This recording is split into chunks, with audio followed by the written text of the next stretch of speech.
They're destructive. They're just like a big raccoon. Black bear numbers have exploded in Michigan's Lower Peninsula. The DNR estimates the black bear population in the northern Lower Peninsula, this part of Michigan, has shot up almost 30% in the past 5 years, to just over 2,000 bears now altogether.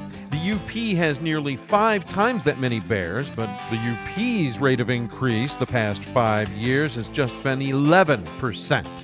So far, it hasn't led to a measurable increase in bear-human encounters, but it has led to problems related to big roly-poly animals looking for food, not only getting into bird feeders and garbage cans, but disrupting some businesses too. Just ask beekeeper Bill Maurer, who runs Victory Honey along Peterson Road. The bear hit us at a neighbor's place where we had some hives, destroyed 2 of our hives over there. We were able to gather up and get basically combined down to 1 hive. So that cost us approximately $250 worth of equipment, and the bees.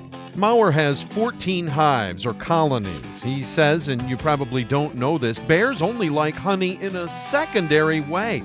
They're primarily interested in the hive's brood, its eggs and larvae, for the high protein content. We had some hives destroyed where we were raising queens. We actually had the queens out of there on Saturday, and then Sunday morning, the bear came through and knocked them all apart. So besides the cost of equipment, I've got about 3 solid days of repair work to do on frames and foundation, and put our bees, the ones that did survive, they're in kind of a precarious situation where we had to feed them up and get them combined down to 1 hive for the winter, and so we don't know how they're going to make out. We won't know until spring what it actually cost us.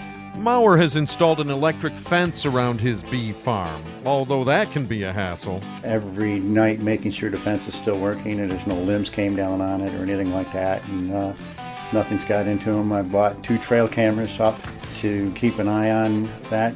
We've actually had bear been coming back every day, knocking our apples off the porch. Can't have the dog food outside. And those concerns are not just Maurer's. Others in the Scottville Beekeepers group are also dealing with the headaches. And the members in our group in Fountain, over here farther over closer to Ealer Road, let's see, Fountain on Reek Road, we got hit on Dennis Road, First Street between Scottville and Custer. Dan Rohde is another beekeeper who's been dealing with bear damage. The Custer man supplies Grasset's farm market with all of its honey. Rohde says he too has installed electric fencing around his 50 bee colonies. He says it isn't cheap to set up a bee yard that keeps out bears. Now the state is selling more bear hunting licenses in the Lower Peninsula the past couple of years, but Rohde says he has, quoting, huge problems with the whole system. Namely that, in his words, no bears are ever taken here in the Mason Lake, Oceana, and Manistee County areas. So that means bears have free rein to do as much damage as they want. Rohde urges area beekeepers who suffered bear damage to report it to the DNR in Cadillac. He says those incidents need to be on record. Maurer agrees with him. He says he's tired of having his operation decimated by bears. I mean, you're already feeding deer, turkeys, and all these other animals. And I'm a hunter. I just went and paid $60 for my deer licenses, but still, I don't have to worry about deer wrecking my equipment. They can eat. They got hay fields, they can eat all that, and they're going to eat your corn. You're not going to get all of it, but bears are wrecking stuff.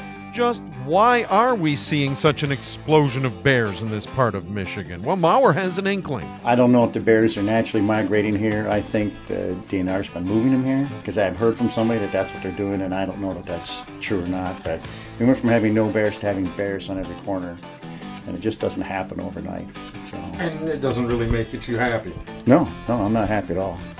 To whatever degree the state is behind encouraging a bear increase in the Lower Peninsula, it makes sense that the state might also help out with some of the negative aspects of that encroachment. Kurt Vanderwall sponsored a program that's not in place yet, but it's going to be to help cover some of these costs. But the whole money that's been allocated to it's $20,000. And for the whole state, that's not going to cover. It's supposed to cover a portion of your expenses for putting up fences and stuff.